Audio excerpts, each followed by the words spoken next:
put laws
Honorable members, I welcome all members who have logged in progress. Into the visual mini-plenary session. Now, honorable members, there will now be an opportunity for silence prayer or meditation.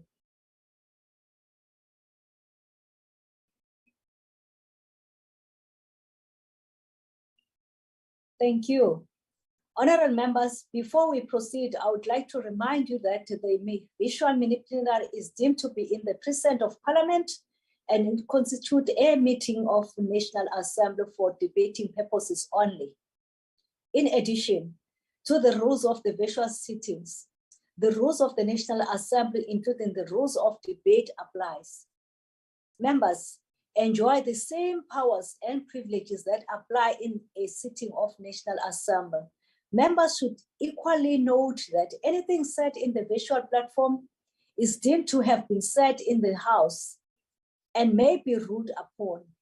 All members who have logged in shall be considered to be present and are requested to mute their microphones and only unmute when recognized to speak.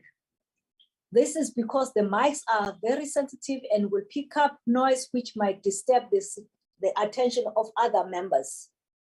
When recognized to speak, please unmute your microphone, and when connect your video. Members may make use of the icon on the bar at the bottom of their screens, which I believe they are familiar by now, which has an option that allows a member to put up his or her hand to raise a point or points of order. The Secretariat will assist in alerting the chairperson to members requesting to speak. When using the visual system, members are urged to refrain or desist from unnecessary points of order or interjections. Lastly, honorable members, I wish to remind you that we are meeting in a mini-plenary session, and therefore, any decisions will be taken in a full plenary session of the Assembly. Honorable members, the first item on the order paper is a subject for discussion in the name of Honorable M G Mahlaule on overcoming challenges in the mining sector to ensure the development of transformed sector with local beneficiations and strategies to realize inclusive economic growth. I now recognize the honorable member M G Mahlaule. Over to you, sir. Thank you very much, Chairperson. Chairperson, the South African mining industry has tipped the scale in favor of our country during the challenging economic conditions such as the COVID-19 pandemic and Russia-Ukraine war. Thus, in the South African mining industry plays a key role in the reconstruction and recovery of our economy as outlined in the Economic Reconstruction and Recovery Plan. However, the key concern is that the South African mining industry appears inadequate to the task of reviving our economy, in large part because the country's position in the global economic hierarchy clearly runs downwards, partly due to the decreasing inefficiency enhancing competitiveness of South African mining industry. While there are endogenous and exogenous challenges faced by the South African mining industry, key concerns, especially for the government, are the backlog of mining licenses and permit applications, load shedding, water shortages, and port and railway infrastructure disruptions, which depress mining production and act as barriers to entry into mining global value chains, and deny South African mining companies access to greater competencies, including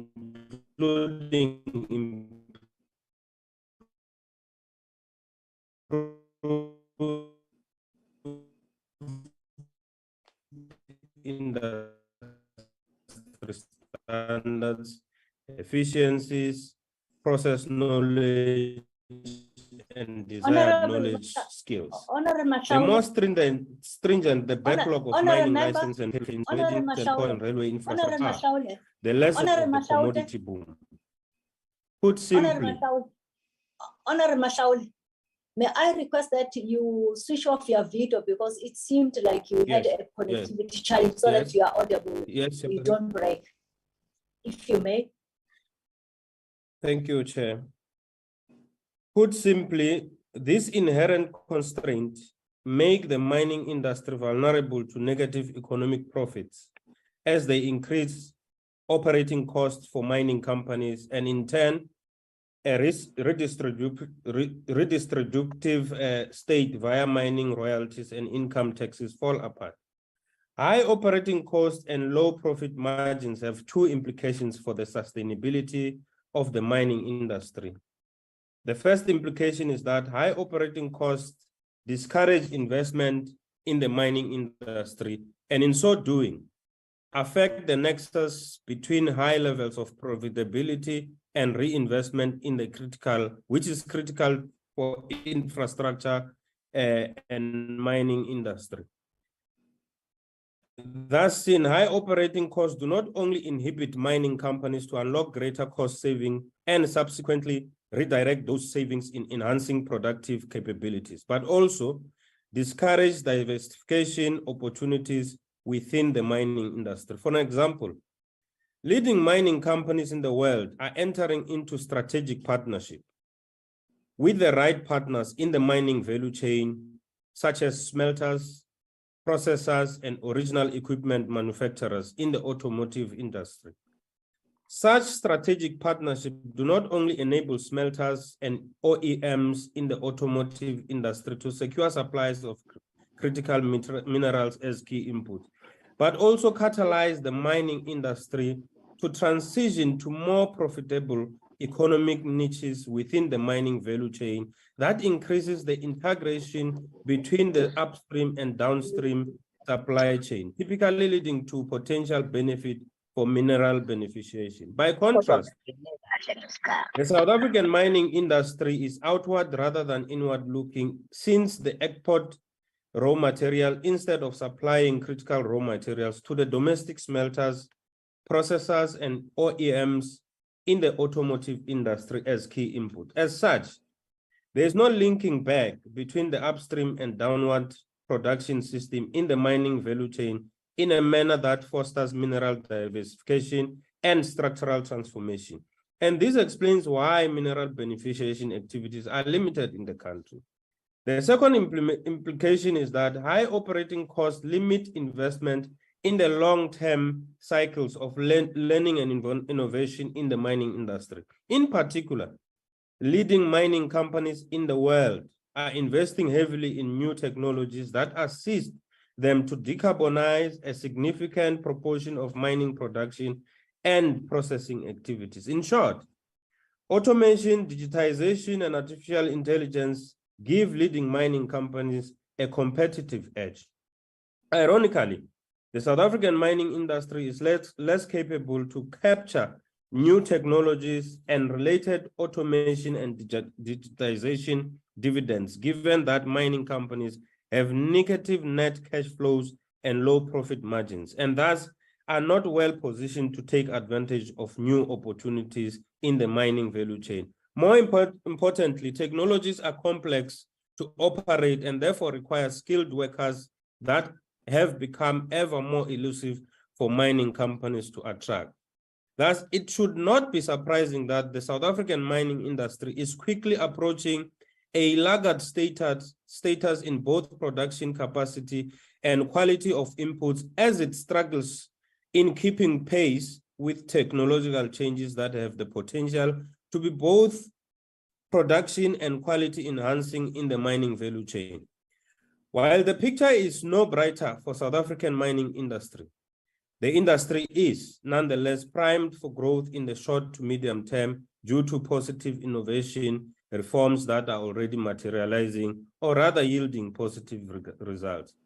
To begin with, one of the key reforms in the mining industry in recent years has been the raising of licensing regime or threshold for self-generation from 1 megawatt to 100 megawatt in 2020.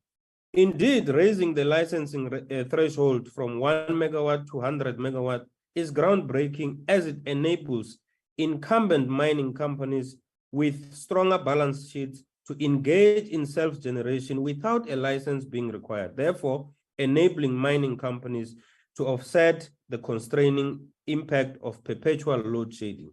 Additionally, raising the licensing threshold from 1 megawatt to 100 megawatt minimizes the mining industry's vulnerability to electricity prices, which have kept an upward trend over time, rising by 497% between 2003 and through 2021, from 16 cents to R1.05 per kilowatt hour on average. To this end, 24 mining companies, including African Rainbow Minerals, Goldfields, Anglo-American, and Zimanye Stillwaters, have approximately 5,100 megawatts of self-generation capacity in the pipeline across almost 73 projects. These projects are not only a reliable alternative source of energy, but also assist mining companies to pivot greener mining production and subsequently reduce the South African mining industry's greenhouse gas emission. As things stand, the South African mining industry's production has improved in the second quarter of the year, therefore effectively reversing 14 months of perpetual mining production decline. With more dedicated investment in self-generation capacity, mining production will increase marginally over time, thus allowing mining companies to reap economic benefits, since early mover advantage in self-generation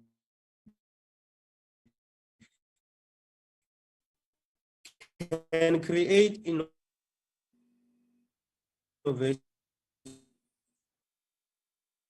Yeah, connectivity has got a serious challenge.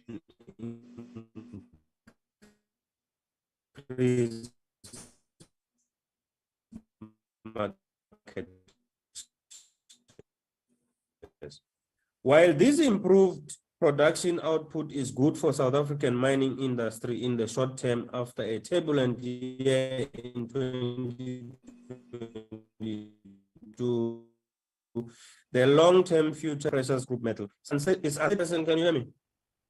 Yes, now you are better. Thank you.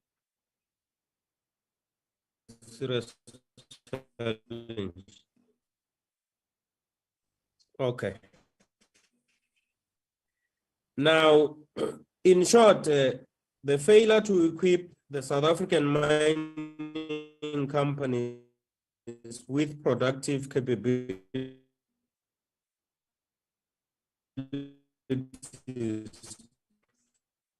to keep up with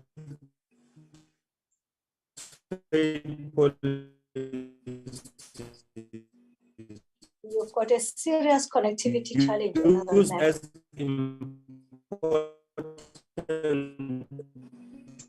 tools to support climate change and adaptation, such as the CBAM, will relegate the South African mining industry to a permanent subordinate position in both regional and global values. The challenge presents to the South African industry. South Africa has favorable access to solar and wind, which are key inputs in the production of green hydrogen, which is touted as an efficient alternative energy carrier capable of supplying power to the energy-intensive mining industry whilst assisting mining companies to decarbonize. The key to the viability of green hydrogen rests on the ability of our government to fast-track the unbundling of Eskom in order to create a competitive electricity market to incentivize the entry of green hydrogen producers in the domestic electricity market Furthermore, the success of green hydrogen hinges on the implementation of the amendments to the Electricity Regulation Act and the electricity pricing policy aimed at determining competitive prices of solar wind, for example, as key inputs in the production of green hydrogen. Chairperson, can I request that I test before you end my time so that when I close, I'm in a better position? Can I test if it's you only or other people are also having challenges with my network? Okay, no, that is fun. Front table, if you can just pose, where do you get the? I think the whips might assist me whether who's got a connectivity challenge. From my side, I've got a very stable connectivity. But for now, honorable member, I guess front table, we shall indicate, just proceed for now because we are stable now. Okay, thank you very much.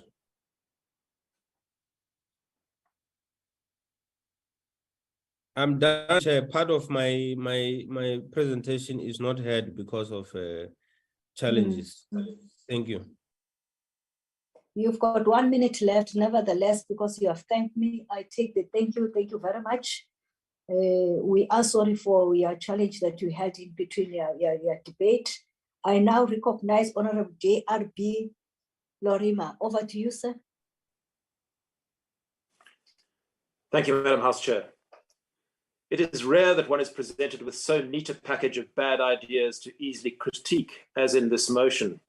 This motion clearly states one of the main aims of the ANC, and that is transformation. Transformation sounds great. Who doesn't want to transform South Africa for the better, to get people into work and into the middle class, to build the economy and to extend its benefits as widely as possible? Most people in this House would agree with that. But it only passes superficial muster. You will notice that the ANC never properly defines transformation. That throws a blanket of confusion over any discussion of the term. The meaning of transformation can change under that blanket. 1 minute meaning simple fairness, and another meaning race laws that would attract the admiration of Hendrik Verwoerd. The lack of clarity is, of course, deliberate. It means ANC transformation can be given a happy face, and yet the real pernicious impact of bold racial transformation can be concealed. The lack of definition does something worse. It means the target of transformation can never be reached because nobody knows when we've reached it. It allows the target to be shifted and means it can be extended forever as a campaign tool. It will always be an aim, always subject to interpretation by the person using it at any one time, and always unrealized. It is an evergreen motivator to action and an excuse for dividing South Africans and by so doing, ruling them. So let's have a look at what transformation has wrought. It has justified the placement of cadres in the civil service who are loyal to the ANC before they are loyal to the Constitution, and whose hiring is because of that loyalty and not because of their skills or honesty. It has given us a civil service that in many places is shockingly bad at delivery. Ironically, the poorest of our people who need a functioning civil service the most are the people who have been worst affected by transformation. And let's look at what transformation has wrought in the mining industry. It's given us the mining charter that chases away investment. Miners tell me that if you try and raise money for a mine in London at the moment you mention South Africa, they show you the door. And anybody disagrees with what I'm saying has obviously never tried to raise money to start a mine in our country. Transformation means when you try and start a mine, you have to give money away to people who do not add value. You can't hire who you want. You have to buy from middlemen who raise prices. And you have to deal with a department which determines its treatment of you depending on your race. It turns out that's not a recipe for success. We've only just emerged from a straight 14-month run of declining production. And that's despite having some of the best miners and best minerals and the most effective mining companies in the world. Multinational mining companies who have development capital and who are good corporate citizens are leaving the country or have left. Then there's beneficiation. This old chestnut has been around for years. It seems simple. If we process our ore here rather than overseas, we can create more jobs and sell it for more money. But if you take the trouble to examine that premise properly, you will know that beneficiation only makes economic sense if it costs less to do here than it does anywhere else. And it doesn't cost less. Licensing is slow, labor laws are a disincentive, and infrastructure is increasingly bad. Crime, violence, and labor unrest means it is risky doing business here. Better to ship the product offshore where it can be processed profitably and safely. Then, of course, there is electricity, or rather, no electricity. Most beneficiation needs a lot of power. The ANC can't even keep the lights on, let alone build power-hungry industrial capacity. All this should be obvious, yet the ANC is still talking about it. What don't they understand? Or perhaps it is because they have nothing else to offer, so must continue to talk about dreams that can never be realized under current conditions. Then there is the sad framework in which all of this is placed, the desire for inclusive economic growth. It is the most important thing that South Africa needs. But the way the ANC doesn't understand economics and the way it tries to get government to direct economic activity is counterproductive. The question becomes, what economic growth? We've barely just escaped recession, and many economists believe one is still looming this year. Even if we manage to dodge that particular bullet, our growth will be so painfully slow that GDP per capita will keep falling. That means South Africans on average are getting poorer every year. On average, our citizens are now poorer than those of Botswana. The gigantic irony of this motion is it is exactly the ANC's attempts to advance transformation and to direct industrial policy like forced beneficiation which has led to capital flight and the reduction of the industry and the reduction of the industry's capacity to pull people out of poverty. ANC mining policy has not advanced in 11 years. It is for at least that long that the particular drums of this motion have been banged. Despite all those years of experience and mountains of argument and evidence to the contrary, the ANC is still talking about the same things. Some may say there is something admirable about consistency, but it does no credit to anybody to be so consistently and obviously and demonstrably wrong. I thank you. Thank you, Honourable Member. I now recognize Honourable P. Madogwe. Over to you, Honourable Member. Thank you, Chairperson. Greetings to the Commander-in-Chief of the EFF, President Julius Stella Malema, Deputy President of the EFF, Commissar Floyd Chivambu, officials, commissars, EFF ground forces, and supporters as we celebrate 10 meaningful years of unbroken struggle for economic freedom in our lifetime. For this debate, we would want to reiterate the EFF's second cardinal pillar, that towards South Africa's total liberation, there needs to be the nationalization of mines, banks, and all strategic sectors of the economy. For 10 years, the EFF has continuously labored the point that our mining industry is at the hands of foreign colonialist countries and their multinationalist corporations. These countries contribute nothing to our economy except problematic loans and leave behind death, disease, and destruction in mining communities. We are asked today by abantu who come in parliament and arrogantly chant, "Uba niba mamele kodwa ningabeva," when we speak on behalf of our people. People who ask for solutions only to downplay how as a country we are on crisis mode and categorize our contributions as mere electioneering because we refuse to parrot their sellout positions that have had South Africans chasing their tails for almost 30 years. The major challenge in the mining industry and any other sector of society in this country is an ANC-led government. The most unfortunate part, Chairperson, is that we're in this parliament with a generation that claims to have liberated our people, but has been drafting and implementing legislation and raking up loans that are swiftly undoing all that our forebears were killed for and died fighting for. We're in this parliament with our peers who claim that they are the layer that will usher economic freedom, but are co-signing the very same deals that are literally strangling Black people, especially us young people who will have to scramble together and try to make a country and a home out of whatever will be left after they are done ransacking our country. When we say 2024 is our 1994, we're not merely doing a necessary rhyme or sloganeering. It is a long overdue clarion call to all South Africans, young and old, to do what was supposed to have been done in 1994, to not lose hope and abandon the polls, but instead go out in numbers to put in power a government that truly wants liberation. Not this political freedom, now economic freedom, later rhetoric we have been told for over 3 decades. The people have been beating their chests and promising to do better for our people. Just last year, abandoned the call to return the land of our forefathers and created weird legislations where they still insisting on paying for stolen land. They had over 2/3 majority for 10 years and opted not to implement anything truly transformative. It could have been 15 years had they taken up the EFF's offer in 2014 to take our proportion and do the necessary changes on behalf of our people. When we say 2024 is our 1994, it is because we know that our country is being dismantled into pieces, plunged into chaos, and bit by bit being sold off for few pieces of silver to close allies and funders of the ruling party. When we declare 2024 as our 1994, it is because we find it deeply problematic to be told by our peers in this parliament that we must be grateful because NSFAS, while we know millions of graduates owe NSFAS and have resorted to queuing for 350 because we are told there's no work. Yet ANC-led municipalities have thousands of ghost workers and departments have tens of thousands of unfilled vacancies. While we know that our peers on a daily are talking each other out of committing suicide, even those negotiating, we are gradually losing. While we know of our peers who are sitting with proposals and whose ideas get stolen and benefit close friends of those in power should they approach the NYDA and municipalities. While we know Black talent, young people are leaving the country. The reality, Chairperson, is that this government's failure to ensure the nationalization of our mines, the full participation of South Africans in the industry, and its blatant refusal to ensure local beneficiation has basically been almost 30 years of donating millions of jobs to our oppressors so they could boost their economies and ensure all their citizens are employed.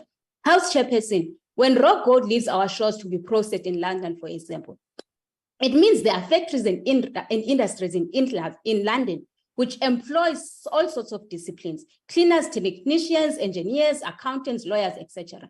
Jobs that would have been benefiting us had this government ensured local beneficiation.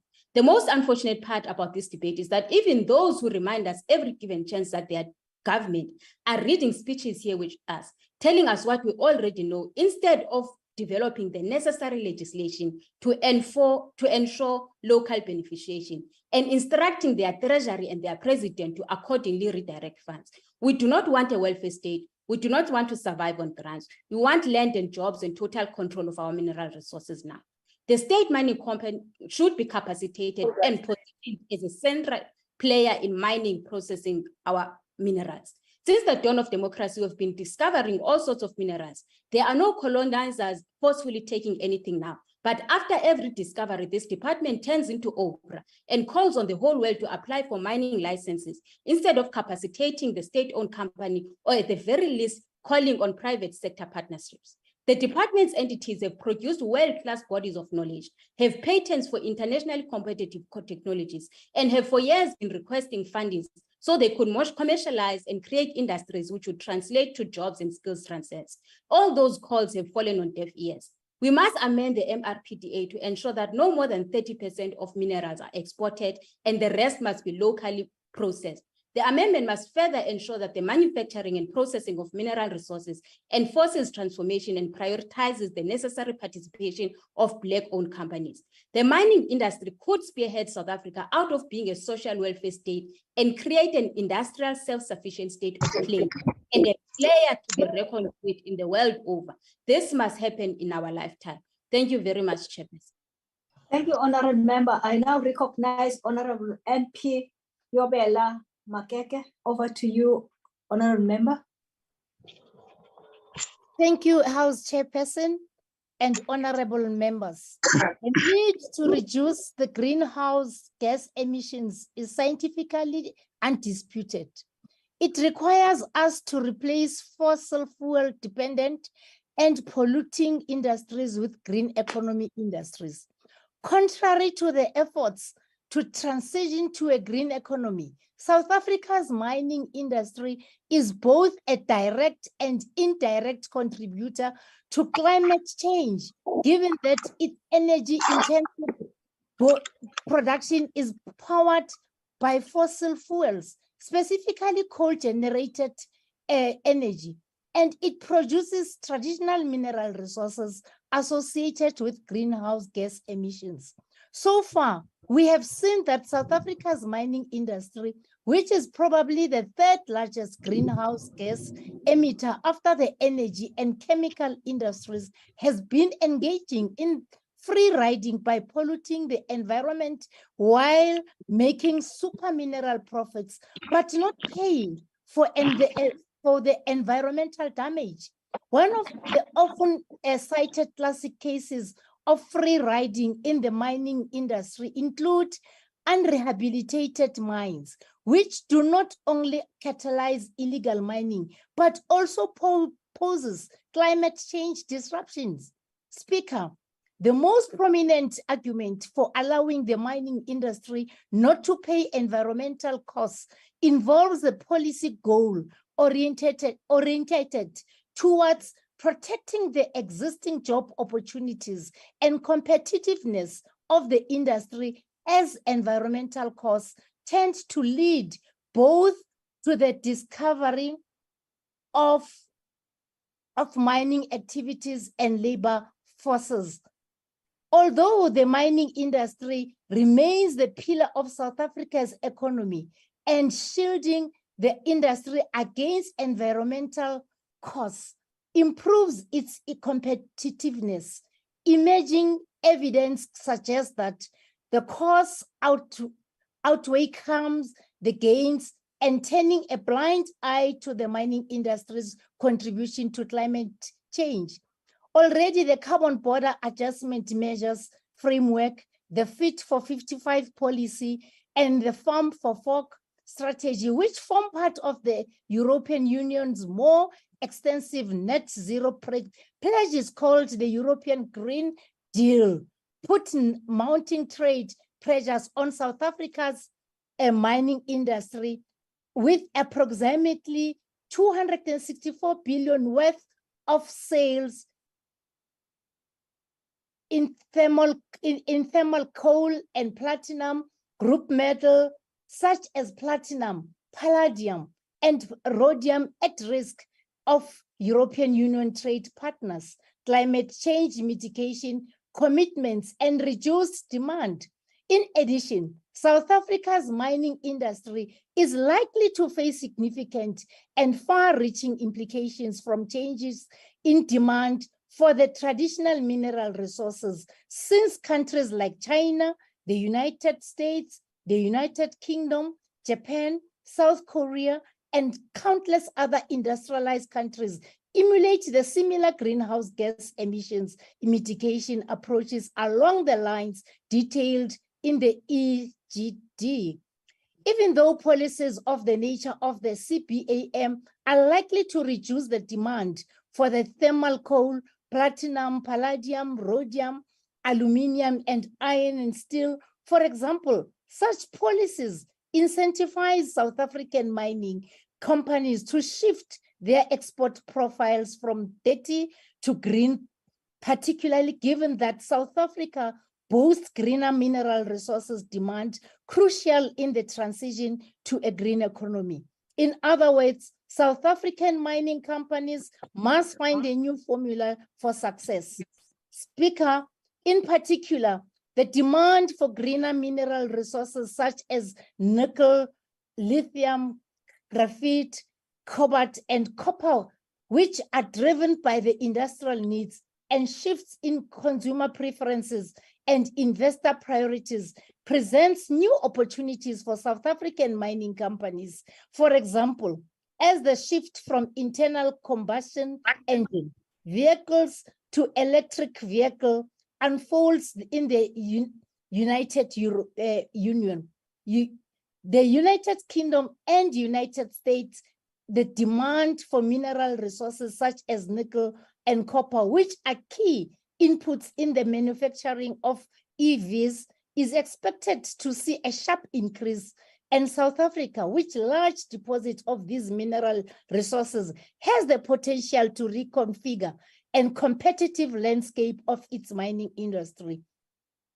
Given the projected demand for greener mineral resources, continued investment in exploration to discover greener minerals resources deposits would be crucial to the sustainability of the South African mining industry. To this end, Council for Geoscience has discovered some of the greener mineral resource deposits, saving mining companies from the odious process that comes with seeking financing in a challenging bond market to augment exploration budgets. However, mining companies need to reform their corporate structures that are developed with a particular focus on increasing shareholder payouts or dividends to the detriment of reinvestment in exploration activities to meet the growing demand for greener mineral resources. Reinvesting the exploration activities to discover greener mineral resources will be particularly beneficial for the mining companies since their export profiles are on average less diversified and thus vulnerable to international commodity market fluctuations. More importantly, diversifying export profiles towards greener mineral resources broadens the basis for high profitability levels, which not only reward risky investments and innovation, but also incentivize the entry of artisanal miners, specifically women, youth, and people with disabilities, as high mining profits convey signals to potential entrants that the mining industry is profitable, thereby reducing the skewed patterns of ownership in the industry. Speaker, of course, diversifying exports profiles of the South African mining companies towards greener mineral resources implies the South African mining industry passively adapts to greenhouse gas emissions mitigation approaches. In order for the South African mining industry to actively adapt to greenhouse gas emissions mitigation approaches, the industry has to enhance energy efficiencies by shifting from coal to renewable energy to power energy intensive mining production. Given the current production of traditional mineral resources is highly carbon intensive and therefore will be subject to EU carbon taxes under the CBAM. This consideration suggests that the growing demand for greener mineral resources must be supported by renewable energy technologies. Among the most efficient options available for the South African mining industry is to use solar and wind to make green hydrogen to power the energy intensive mining production. Worth noting is that the use of green hydrogen and other renewable energy technologies is likely to strengthen the current nascent forward and backward integration in the South African mining value chain. For example, platinum is a critical input in the production of fuel cells, which play an essential role in the burgeoning green hydrogen economy. Meanwhile, both platinum and manganese are critically inputs in the production of battery storage. Thus, seen as the cost of battery storage and electronics. I thought we were going to conclude now. Your time is up, and I'm stand in chair. I'm not the speaker, but nevertheless, it's fine. Your time is up, ma'am. I thank you, Chairperson. Thank you. Can someone stop, Chairperson, can someone stop the dogs or move away from the dogs? Okay, we shall do that. Thank you very much, Honorable Zeki. With that, let's proceed, honorable members. I recognize Honorable City Prof. Msimango. Over to you, sir. Honorable House Chair,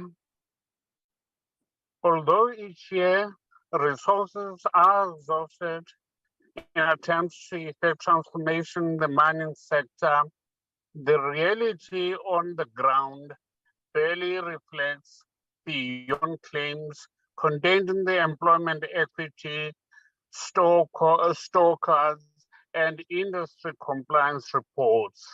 Presently, the mining sector remains an important driving engine of the South African economy. Roughly 8% contribution of our GDP comes from the sector with more than half 8 million people in its employ. South Africa is a country that is abundant with sought after high value materials. It is for this reason that international partners are looking to tap into our diversified source of supply for critical minerals. If encouraged, the meaningful partnering with local mining companies to support development can be a guaranteed win for all involved, international stakeholders, local miners, and subsequently our economy. At best, the government has been moving at a snail's pace in compelling the private sector to to auctioning all the reports and plans it produces on a regular basis. At worst, industry stakeholders have blatantly turned a blind eye from addressing core issues facing this industry. The lack of the usage of infrastructure such as railways has hindered the growth and development of this industry and contributing to production decrease by 5% year on year in February this year. We have been calling for the government to move away from working in isolation in its attempt addressing railway issues by encouraging, supporting, and strengthening public-private partnership.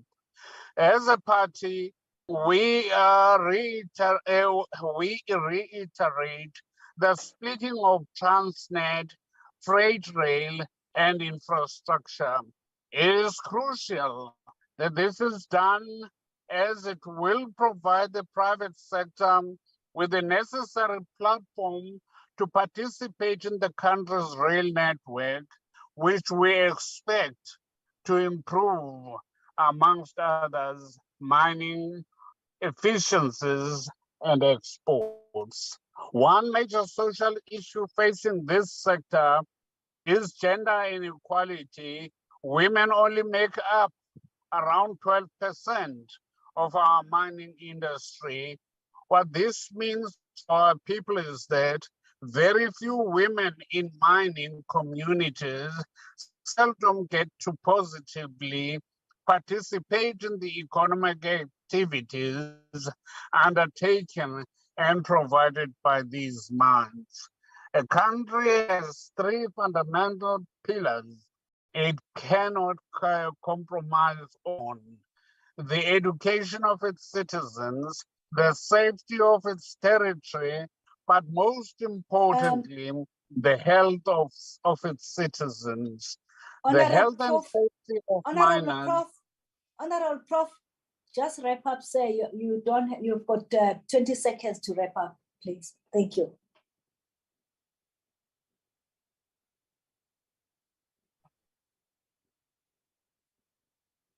Were you able to hear me, Honorable Prof? Hey.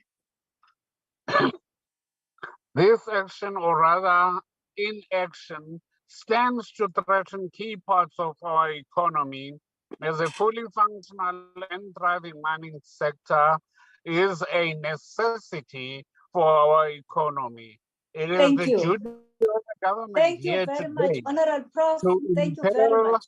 the mining sector. Prof, And Prof, I Honorable thank you, Honorable House Chair. Thank you very much, Mr. Simpson. I now recognize Honorable Dr. W.J. Boshoff. Over to you, sir. Dankie agbare huisvoorsitter. In Suid-Afrika, soos elders, is mynbou 'n gemengde seën. Aan die een kant bring dit ekonomiese uitbreiding en werksgeleenthede. Aan die ander kant bring dit maatskaplike ontwrigting en lok soms onwelkome aandag. Trouwens, sonder mynbou was daar dalk vandag nie 'n staat soos Suid-Afrika nie. Of dit beter of slegter sou wees, is 'n goeie vraag. If we want to imagine what South Africa would have been like without mining, the starting point should be 1860. At that stage, British authority was established south of the Orange River and a small part of the present KwaZulu-Natal. In the previous decade, the empire decided to abandon its claims beyond these borders, as the cost was excessive and the benefit meager. To the north, the Boer republics were founded in the Orange Free State and what was later known as Transvaal. There were a handful of towns in each republic. African communities were largely independent and in a good position to challenge white incursions into their land. The discovery of one diamond in 1867 meant that there must have been more, which just had to be discovered. This did not take very long, and the South African Mining Society soon centered around the hill which became a hole in present-day Kimberley. Griquas, Boers, and Batlaping Tswanas all claimed it as their own. Suddenly, there was something that strung independent territories in South Africa together. Gold was different than diamond. Soon after discovery in 1886, it emerged not to be only abundant, but also expensive to mine. No room for small diggers. This transformed the rural economy. The unadvanced economy was transformed within a decade or two. It was the time of the gold standard. To be able to mine gold was literally to be empowered to create money. This is how the notion of South Africa was born. It was roughly the area where mines were sunk, labor procured, and export were transported and shipped to industrial destinations. It wasn't something from which succeeding elites attempt to draw the maximum benefit. By its nature, mining is exploitative. It uses up what it uses. Therefore, the challenge is, while the money is around, can you build an economy which will last after the mines had closed down? Mining must be profitable, but it is difficult with crumbling infrastructure. Stakeholders who claim their stake based on transformation must add value, not dilute it. It needs the best people, not appointments where merit is disregarded. If the economy grows by 7% a year, it doubles roughly every 14 years. The potential for transformation which that creates is difficult to imagine. It can be done if all spin-offs of mining are utilized. If South Africa proceeds with the ANC's policy, South Africa could end where it was in 1860. Basically no infrastructure and nothing that binds the area together, with one difference, a population of 60 million which cannot live from subsistence farming. What mining needs is a new government in 2024. I thank you. Thank you, Honourable Member. I now recognize Honourable W.M. Drink. Over to you, sir. Thank you, Honourable House Chairperson. On behalf of the ACDP in our Department of Trade and Industry Portfolio Committee, I have been one of the most vocal advocates for ramping up beneficiation. What is beneficiation? It involves the transformation of a primary material to a more finished product, which has a higher export sales value. Beneficiation is a good policy for this government, but like most good policies, they fail at the start line of implementation. The beneficiation strategy of South Africa is aimed at providing a strategic focus for our minerals industry in terms of developing mineral value chains and facilitating the expansion of beneficiation initiatives in the country up to the last stages of the value chain. Downstream value addition involves a range of activities, including large-scale capital-intensive activities such as smelting and refining, as well as labor-intensive activities such as craft jewelry and metal fabrication, such as machinery and equipment manufacture. Side-stream value addition refers to infrastructure, research and development, human resource development, and inputs such as capital goods, consumables, and services. But here again, the ruling party fails at implementation.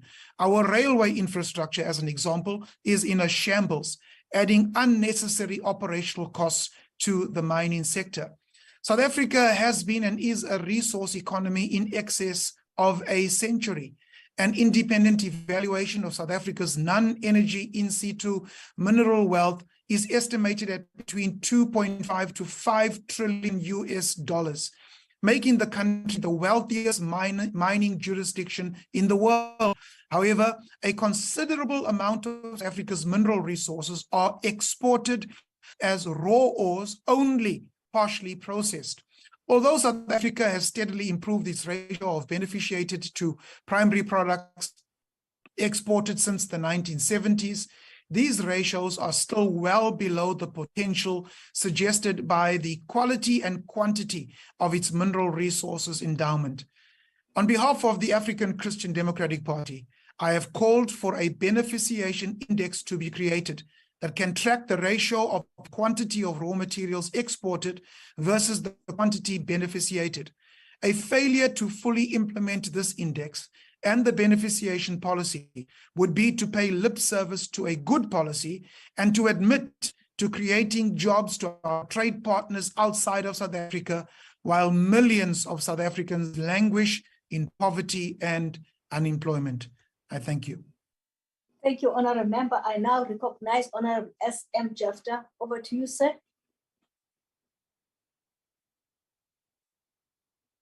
Okay. I now recognize Honourable Al-Jama.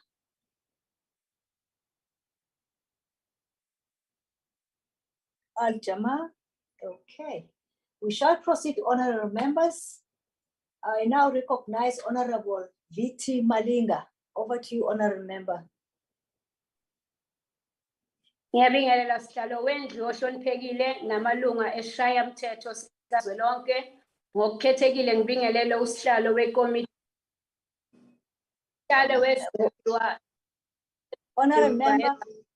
Honourable member, I guess you've got a connectivity challenge. Just get a spot where you are going to be audible because you are already started to break.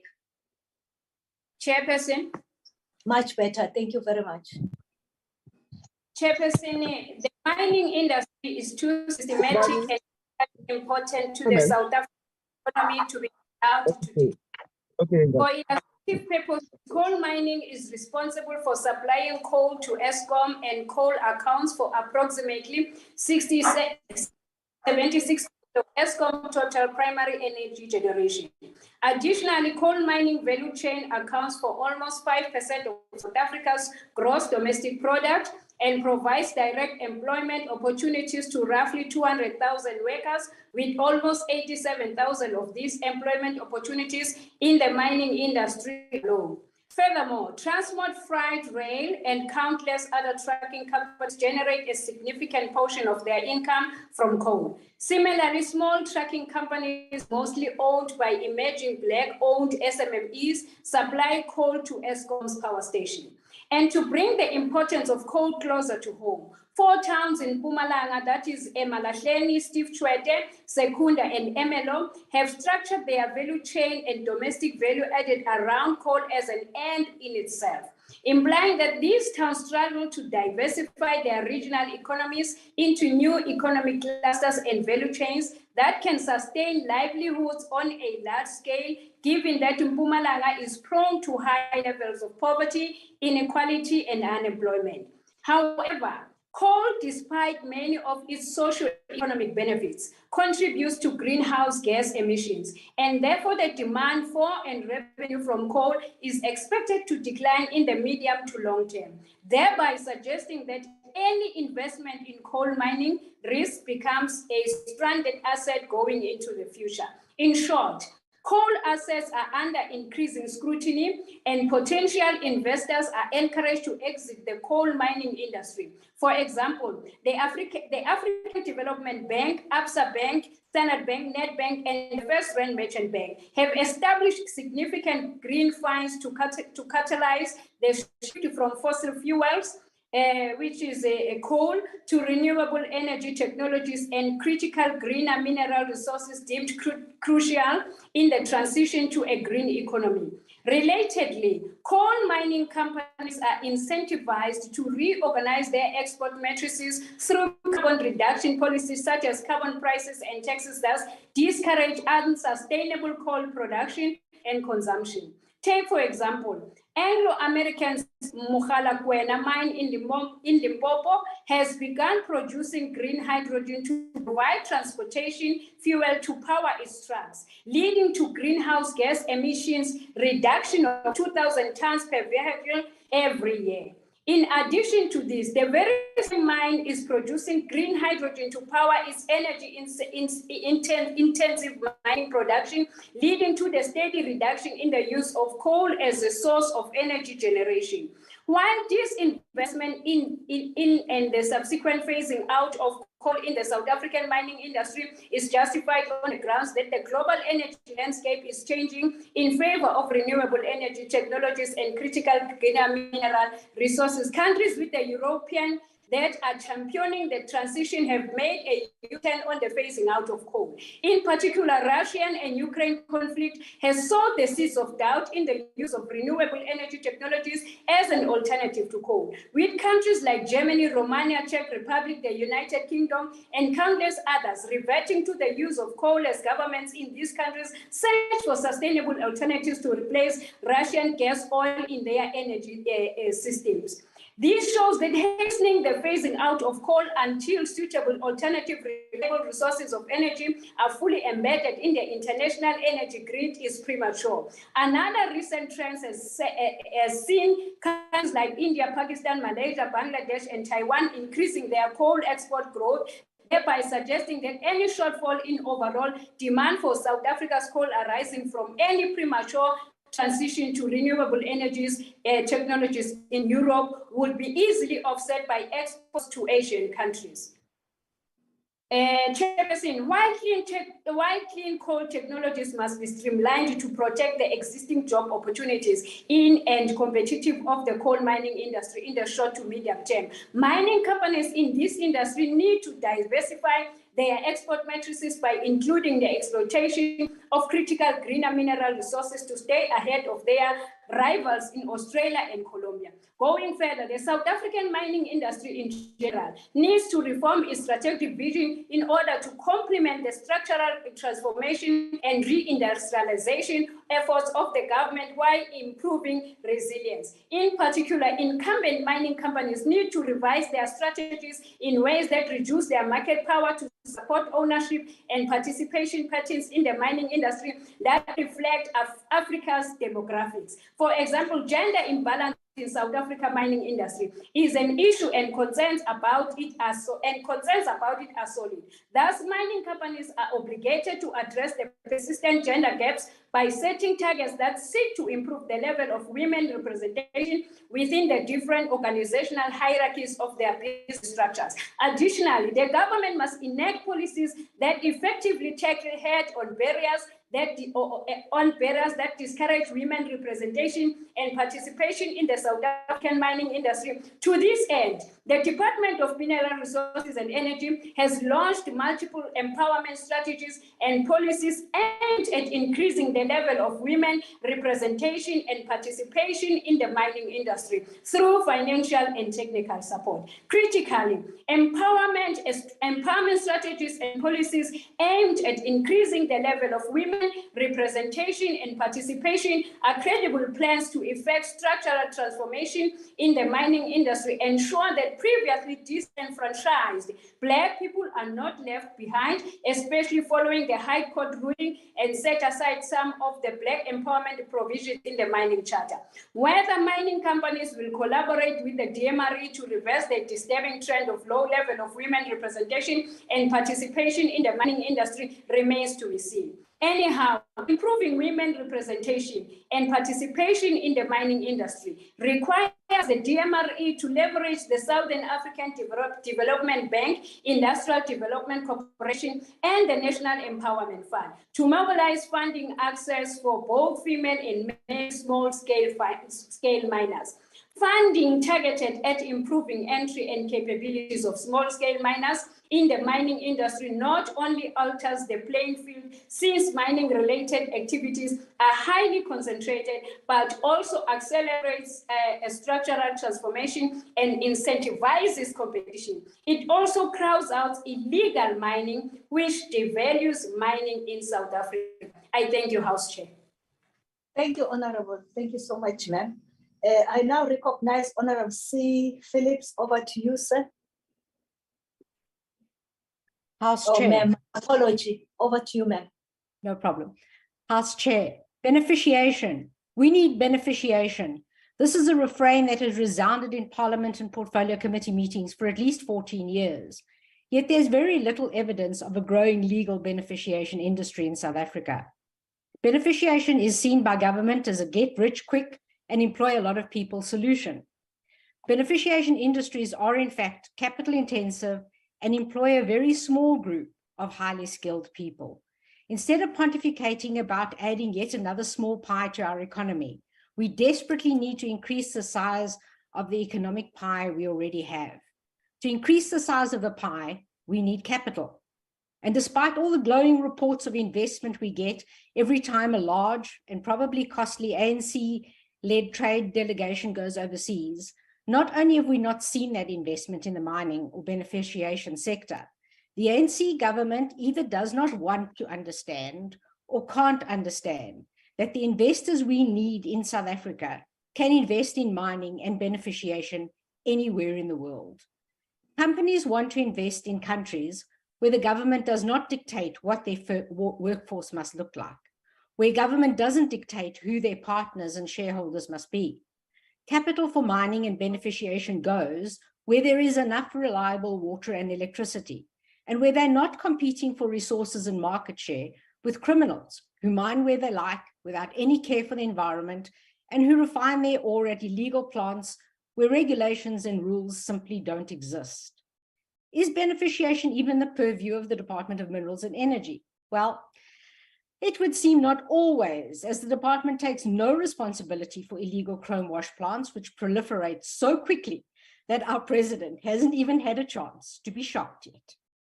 The environmental degradation from illegal mining is scarring our country and our communities. World heritage sites and critical biospheres are of no concern to illegal miners and unscrupulous prospectors. The continued onslaught on the Magalies biosphere by illegal miners and illegal wash plant operators appears to be little more than a group of tender entrepreneurs trying their luck on every available portion of land.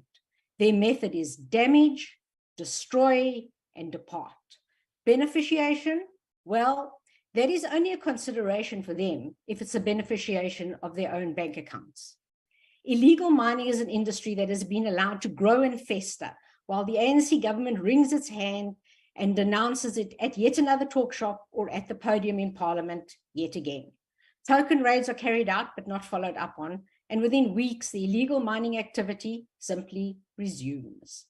The recent publicized raid on a small gold reduction works of the West Rand was heralded in the press. How is it even possible that on a weekday, only one person was found on the property and arrested? Law-abiding citizens Honorable Phillips, 1 second. May I ask the front table to mute everyone who was not supposed to be speaking? Like Honorable Tseki, I can hear his voice. Please, thank you. You may proceed, Honorable Phillips. Thank you, House Chair. Law-abiding citizens lie in their beds at night, not only hearing blasts from illegal mining, but they actually feel them shaking their homes while they watch the cracks in their walls widening and getting longer after each blast. In addition to the blasts, the sound of gunfire is an unwelcome lived reality for the communities in these mining towns. Many residents in these communities have spent their life saving to buy the very house that is now filled with cracks and falling apart around them due to explosions from illegal mining. It doesn't matter that the explosives used aren't South African, they do the same damage. It doesn't matter that the arms and ammunition used aren't South African. What matters is that our borders are so porous that there are enough explosives and weapons crossing the border to keep a whole illegal industry running. Not only does this industry cost the fiscus billions of rand, but it's deterring the very investment we need to finance the beneficiation industry. The ANC-led government has had 29 years to get the basics of the economy right, and it has failed miserably. Beneficiation isn't the answer to this failure. The answer is a bigger economic pie where jobs are created. And we will get a bigger economic pie when the moonshot becomes a reality in 2024. I guess you are done. Thank you so much. I now recognize Honorable M G Mahlaule to close the debate. Over to you, sir. Thank you very much, Chairperson. Chairperson, the general conclusion that I draw from this debate is that pinning our hopes for solutions to a host of challenges that define our mining industry on opposition parties may prove foolish, given that the solutions envisaged by opposition parties are not only counterproductive, but also less useful policy lessons suitable for parties that are contesting in the opposition benches, like you have heard the last speaker from the Democratic Alliance. While opposition parties have expressed their profound dissatisfaction with the ANC-led government's policy and regulatory regime in the mining industry, there is no opposition party that dared to rebuke the mining industry's anti-collaborative behavior that completely disregards broader economic and social development. In particular, the corporate structures of incumbent mining companies such as Anglo-American and are centered around the principle of maximizing shareholder value, whose emphasis is on returning supermineral profits to shareholders at the expense of reinvestment of mineral profits, especially in the South African economy where they are generated and needed the most. In other words, the prevailing corporate structures in the mining industry are incapable of channeling mineral profits in the right direction, especially from the center to the periphery. Not only have incumbent mining companies been ineffective in making mineral profits available where needed, they have also exposed the country and mining communities to micro and macroeconomic shocks. For an example, mining companies seldom share the benefits of mining operation with mining communities as required by the MPRDA and the related social and labor plans.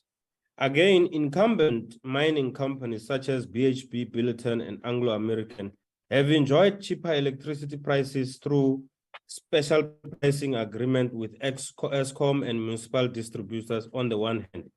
And they are also lightly taxed through company income taxes and royalties since they exploit non-renewable energies that are not sustainable for the prolonged period on the other hand. Yet a genuine turn to structural transformation and inclusive economic development in the mining industry remain elusive. The anti-collaborative and rent-seeking behavior of incumbent mining companies reflect power dynamics that resemble the organization of the economy around the minerals energy complex. The continuation of the minerals energy complex under the democratic dispensation has empowered incumbent mining companies vis-a-vis the government of the people on behalf of the people.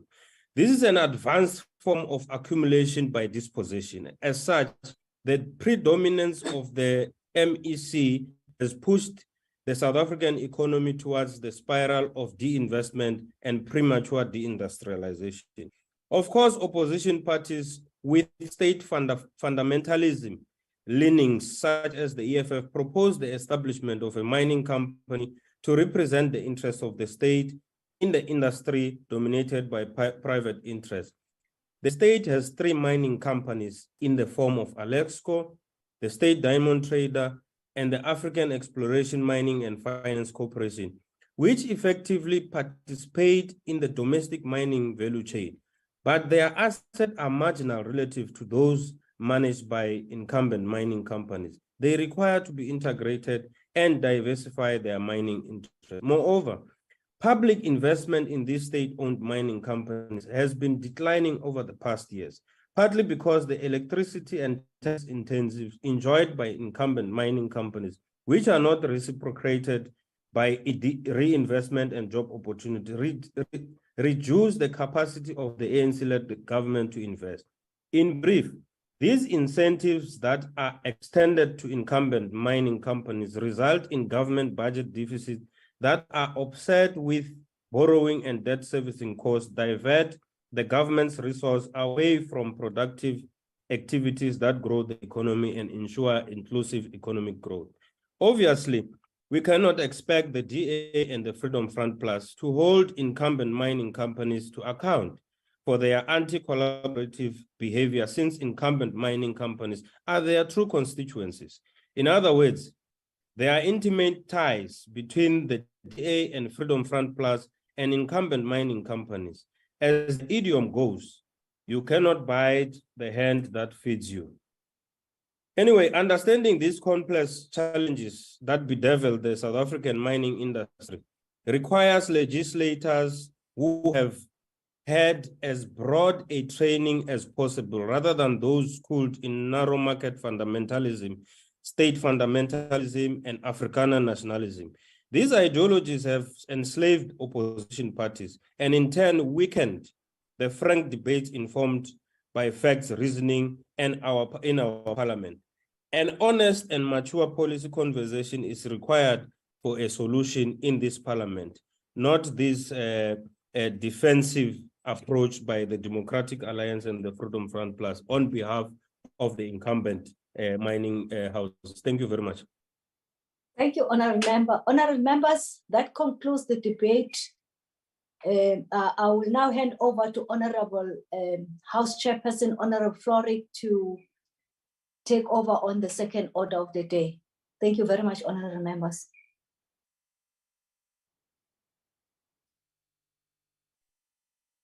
Thank you, Honourable Asoma.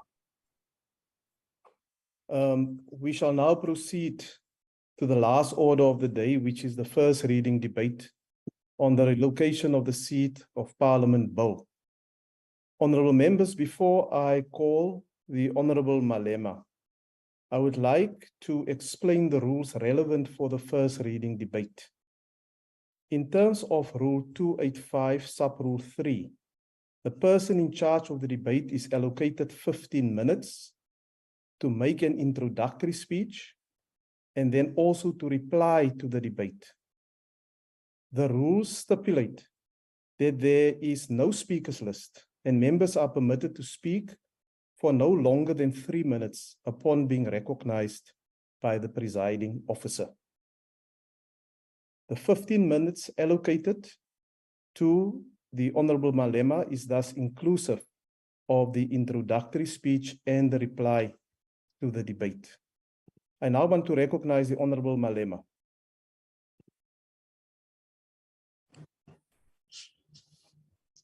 Thank you very much, House Chair. We take this opportunity to acknowledge the leadership of the economic freedom fighters and ground forces of the now 10 years old economic emancipation movement. We also acknowledge the leadership of the opposition parties in Parliament and all members of Parliament. We took the opportunity provided to sponsor a discussion in the National Assembly, guided by the founding manifesto adopted by the Economic Freedom Fighters National Assembly on what is to be done. Held on the 26th of July 2013, 10 years ago, to formally introduce the relocation of the seat of Parliament bill, a private member bill where we are sponsoring. There are both political and practical reasons why this bill is important and will deal with both of them. But also there are financial implications which the EFF Treasurer General Commissioner will deal with. The EFF founding manifesto calls for the one city, Tshwane, as the administrative and legislative capital of South Africa. Politically, the decision to have the legislative capital in the city of Cape Town while the administrative capital is in Tshwane is as a result of the Anglo-Boer War Vereeniging Peace Agreement between the Boers and the British signed in 1902. This agreement brought an end to the Anglo-Boer War. Later on, when the Union of South Africa was formed after the 1907 colonial conference held in London, there was an agreement that the Cape Town become the seat of Parliament, while Pretoria, now Tshwane, become the administrative capital, and Bloemfontein the judicial capital. Africans were not represented because we were treated as less than human beings with no right to self-determination. Today, we do not have a reason to continue upholding this colonial and racial pact that the Liberation Party has imposed on our people. This is the same party that continues to impose the stamp in the national anthem on all of us. The same way they continue to impose on us Paul Kruger at Church Square in Tshwane, the statue of Louis Botha here outside Parliament, and the colonial imperialist racist Victoria behind the National Council of Provinces chambers. The ANC continues to uphold and defend the colonial and apartheid racist pact that was made and never envisaged that one day will attain political freedom to self-determine as people in charge of their own destiny, including deciding on the seat of parliament and administrative arms of the state. The ANC continues to uphold and protect the colonial and racist economic pact to exploit and exclude Africans from participating in the economy as anything more than cheap labor. This and many other colonial and racist apartheid pacts and agreements continue to maintain and uphold the political and economic structure that benefits just under 5 million people out of the total population of more than an estimated 60 million. All those who continue to benefit from the colonial and racist apartheid pacts protected by the Liberation Party are the ones who will object to the bill that seeks to address the senseless and irrational arrangement in democratic South Africa. House Chair, over and above the need to address the political question, the need to take a decision ourselves that we can proudly claim as our own, and a decisive break with the past to continue to insist that we retain Parliament here in Cape Town has a serious democratic and political consequences. The National Assembly and National Council of Provinces are elected by the people to represent the people. We are elected to provide national forum for public consideration of issues that affect all our people. Section 59 of the Constitution demands that the National Assembly facilitate public involvement in the legislative and other processes of the Assembly and its committees. The reality and experience of post-apartheid South Africa for many of our people is that Parliament is nothing but an institution that forms part and parcel of elitist and inaccessible institution, both politically and practically. They cannot access this place. They cannot afford to travel to Cape Town to participate in any of the Assembly, Council, or committee meetings. East London is more than 1,000 kilometers from Cape Town. Gqeberha is more than 700 kilometers from Cape Town. Bloemfontein is more than 1,000 kilometers from Cape Town. Kimberley is more than 950 kilometers from Cape Town. Tshwane is more than 1,400 kilometers from Cape Town. Polokwane is more than 1,709 kilometers from Cape Town. Nelson to Cape Town is more than 1,700 kilometers away. Durban to Cape Town is approximately 1,600 kilometers. Rustenburg is more than 1,400 kilometers away from Cape Town. These are the major towns of the three provinces, Eastern Cape, Free State, and Northern Cape, that borders Western Cape, and still many of our people in these places cannot afford to travel to participate in any of the Assembly, Council, or committee meetings. Those in Gauteng, Limpopo, Northwest, Free State, KwaZulu-Natal, and Mpumalanga are even in far worse situation. We do not have affordable and safe public transport for many of our people to travel this long distance. Parliament has so far been a playground for associations representing the private sector, unions out of touch with the reality, and NGOs funded by George Soros and the Oppenheimers, while our people are excluded.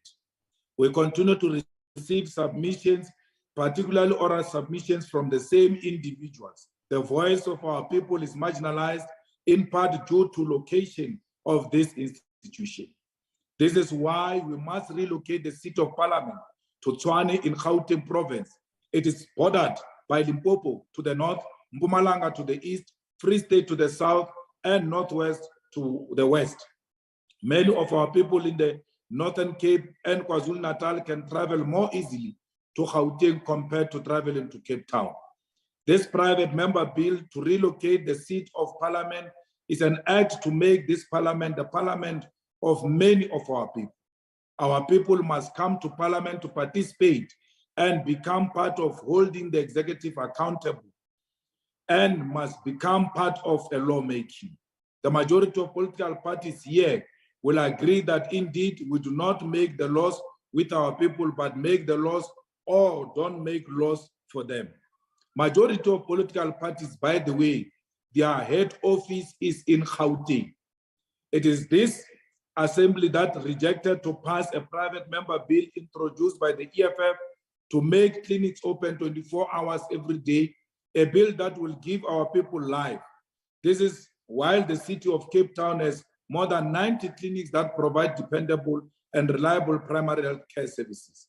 It is this very parliament that refused to amend the constitution to allow for expropriation of land without compensation for equal redistribution in use, a legislation that will break our past with colonialism and apartheid. That debate on beneficiation of our minerals will never be relevant for as long as the land is not owned by the people of South Africa. Our people must come to parliament to engage as we hold the executive accountable. They will know that members of the ANC abuse their majority to prevent parliament from investigating corruption at Eskom when there is evidence by one of the most senior officials, a former CEO, that senior officials, including members of cabinet, are stealing money at Eskom, subjecting all of us to preventable and avoidable electricity blackouts. Our people must know that Parliament was told by an independent panel chaired by former Chief Justice Sandile Ngobo that there is a prima facie evidence that Mr. Cyril Ramaphosa failed to report the theft of his farm, the theft on his farm to any police official as required by law. The independent panel report found that Mr. Cyril Ramaphosa may have committed a serious violation of Section 34, subsection 1 of the Prevention and Combating of Corruption Activities Act. Even with this evidence, the ANC once more abuses its majority and rejected any attempt to hold the president accountable. Our people must come to parliament and witness this madness. We will relocate parliament to Tshwane in our lifetime. The time has come and there is nothing anyone can do about it. Whether someone likes it or not, the apartheid pact, the colonial pact shall be broken by this generation.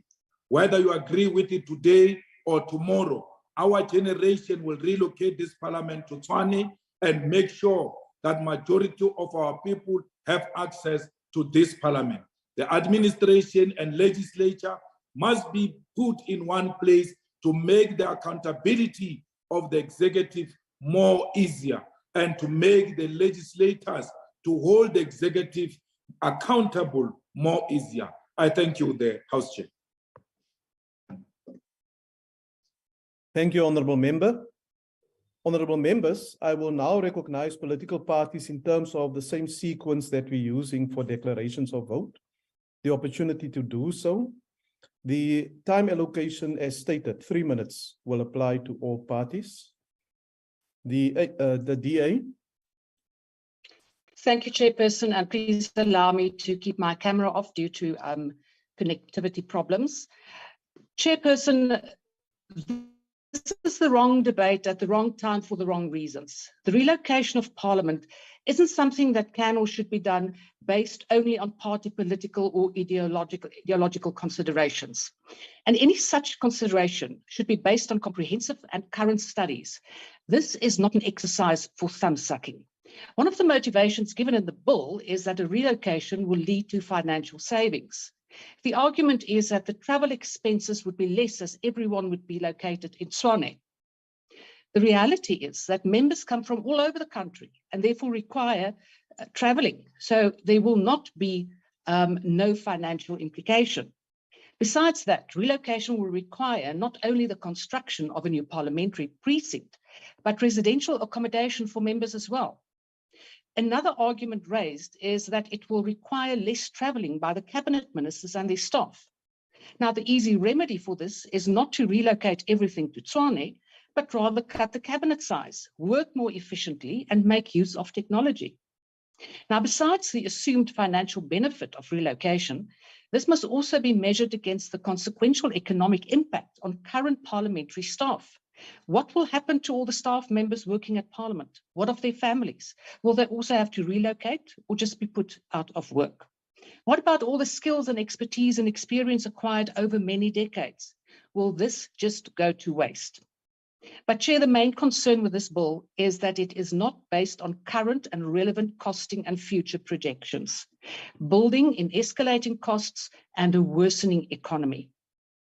The last impact study was done in 2018 and cannot be used as the benchmark for costing the relocation. The figures used in motivation of the bill does not make sense and is a total underestimate in the financial situation in 2023. The bill is based on the assumption that Parliament will relocate to Tshwane and that a new Parliament will be built there. However, it did not have an existing building. It burned down in 2022. And it is totally naive to think that the existing building can be left just as it is. The reality is that as a national heritage site, it has to be rebuilt and restored. So relocating Parliament will thus mean that 2 parliaments will be built and at double the costs. This makes no financial sense and something the taxpayers cannot and will not afford. The country is in a desperate economic state. Costs are rising, unemployment is rising, infrastructure is falling apart. We have no power and the government is doing everything it can to wreck our economic future. Relocating Parliament is not what the country needs now. We should focus on helping people to survive, helping people to improve their lives. And again, Chair, this is the wrong debate at the wrong time for totally the wrong reasons. Thank you. Thank you, Honourable Member. The EFF. Is there a member from the EFF who want to make a declaration? Thanks, House Chair. It was supposed to be the Treasurer General, but we can quickly make some few reflections in terms of what happens. The emphasis that the bill places is the simple fact that you cannot have the administrative and legislative capitals, particularly an administrative capital, which is supposed to perpetually and consistently account to Parliament. It becomes easier if you've got a Parliament and the legislative staff in one area. Almost all institutions, the institutions that report to Parliament, they are upward of 250. The entities that are attached to the different departments in national government. And almost all of them have to be spending a lot of resources to be traveling to Cape Town to give accountability. And that is not a sustainable model. And the Commander-in-Chief makes a solid and sound argument that as compared to Cape Town, Tshwane is much more accessible. Members of Parliament, those who want to make submissions, civil society, can travel from the Northwest, from Mpumalanga, from Limpopo, from KwaZulu-Natal, from Northern Cape, from Free State, go and make submissions in Parliament and go back home the same day. But you cannot do that in relation to Cape Town currently. So what ends up happening is a Parliament that is secluded from the people. That is why majority of submissions that come into National Assembly, they come from handled civil society organizations, which have got direct or indirect link with the Oppenheimers or the George Soros Foundations, the so-called open societies. So the relocation of Parliament to a central space geographically is to make it much more accessible, is to make it much more democratic. So if anything, this bill is about the intensification of democracy, where democracy is not just limited to periodic elections, but meaningful participation by our people who can gain access to Parliament. Because we have tried before, even with these virtual platforms for submissions, it has never been meaningful for most of our people. It becomes meaningful when they come physically to interact with members of Parliament, make their representation in terms of the issues that they deal with. So that is basically the essence of what the bill is introduced to achieve, that let us make this institution a much more accessible and democratic institution for the people of South Africa. Thank you very much. Thank you, Honourable Member. The IFP.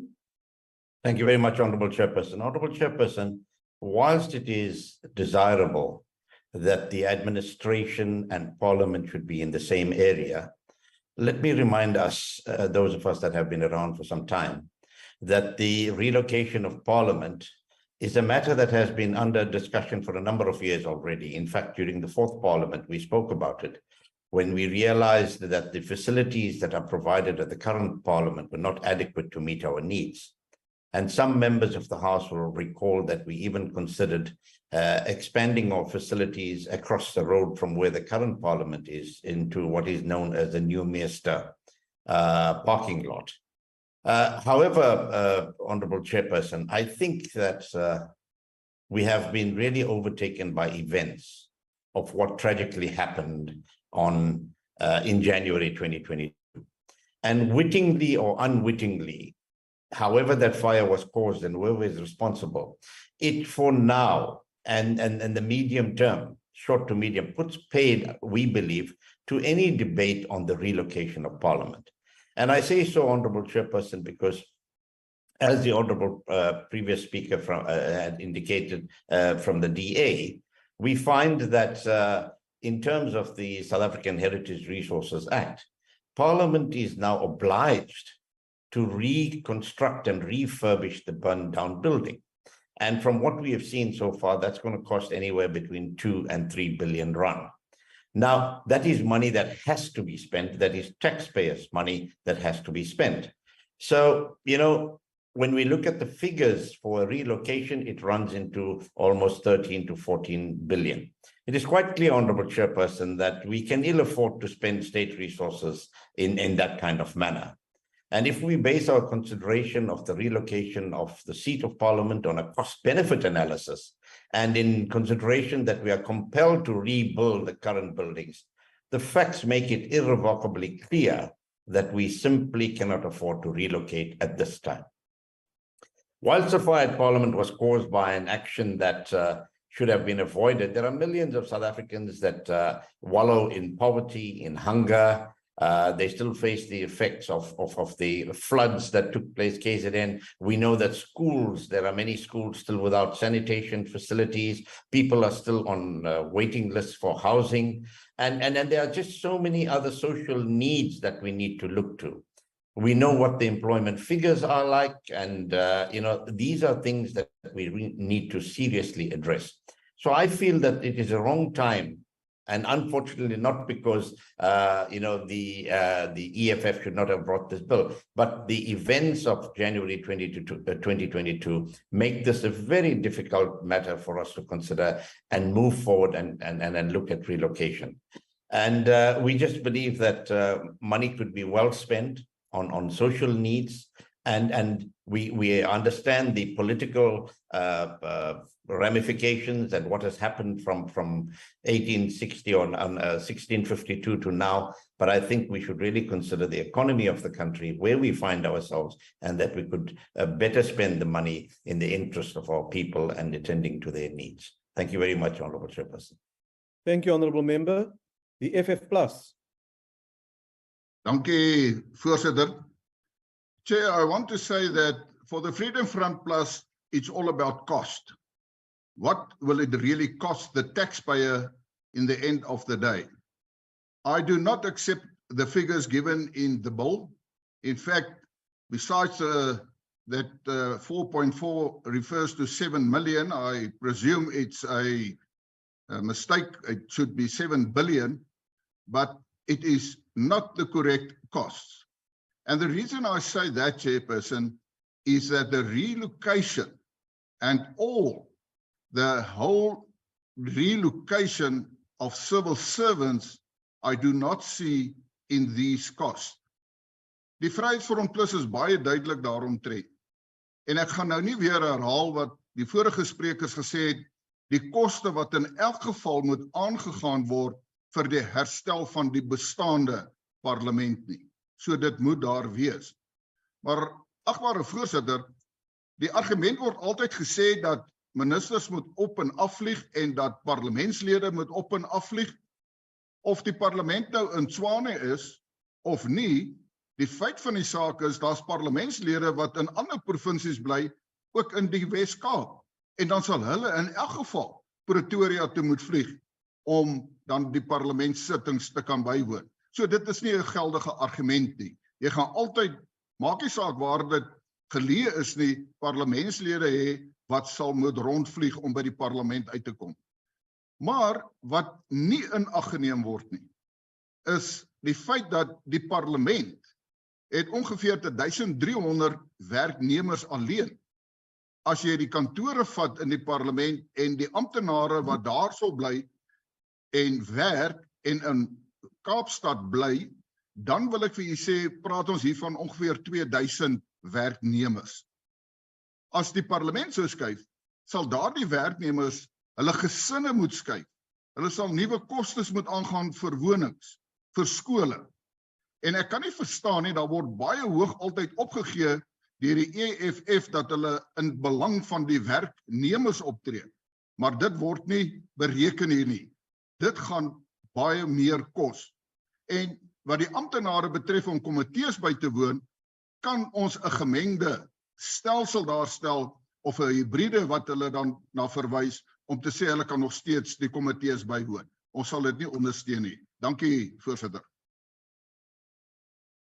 Thank you. The ACDP.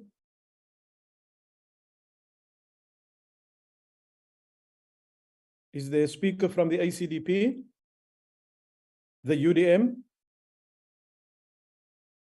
The ATM? Good. The NFP? The AIC?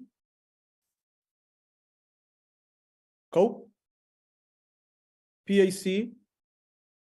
Al-Jama? And the ANC?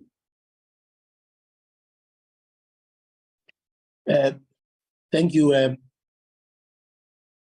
House Chair and fellow members of Parliament in the National Assembly. We are meeting for the first reading debate on the relocation of the seat of Parliament bill by the EFF. In the limited declaration time, we'll examine some of the reasons given in the bill to determine whether it is worthy or not. As a start, it's important to locate this debate in the history of our country and its difficult struggle for freedom, history and facts about the relocation matter in Parliament, regular assessment of balance of social, political, and economic forces in our country, Southern African region, our continent, and the world. Not what we fancy imagine as reality, not the usual anti-majoritarianism, rhetoric, populist slogans, and insults against the ANC and other parties which hold different political views. The following issues should be taken into consideration as part of this debate. After the COVID-19 pandemic and the terrible January 2022 fire, which mainly affected the National Assembly, Parliament is compelled by the heritage laws to restore all its damaged buildings. That is why 2 billion was allocated by the National Treasury for the restoration of all damaged buildings. In this difficult economic climate, it will be highly irresponsible to spend money to restore damaged parliamentary buildings and thereafter abandon them and move to Gauteng because of dislike of the Western Cape province, as if the residents of the province are not part of one united South Africa.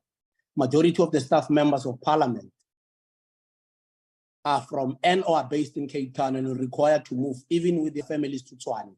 They have not been consulted and their views heard. The views of the people of other 8 provinces, particularly Gauteng, where I come from, will also have to be heard on this matter. Members of Parliament who are from outside Gauteng will all still have to travel to Tshwane and be accommodated in rented places or at a new parliamentary village which may have to be built. What is going to happen to the publicly owned parliamentary villages which have been renovated and are currently still being renovated? What is going to happen to publicly owned ministerial houses in Cape Town? Currently, the hybrid model of working, which mainly require investment in network upgrade, IT gadgets and data, is the way to work for many workplaces now and in the future. This cuts a lot of traveling and accommodation by public servants, invited guests and committee members who are supposed to participate in parliamentary meetings and sittings. We are of the firm view that reasons given in the bill are not adequate and worthy. Faced with other important social and economic priorities for the country, this bill is not a priority for the country. We therefore do not and will not support this bill. We'll go into detail about our political, social, and economic reasons for rejecting this bill when it referred to a relevant portfolio or standing committee. We call on all fellow members of Parliament and the people of South Africa to reject it with the contempt it deserves. Thank you. Thank you, Honourable Member. I will now recognize the Honourable Malema, who will reply to this first reading debate. The Honourable Malema.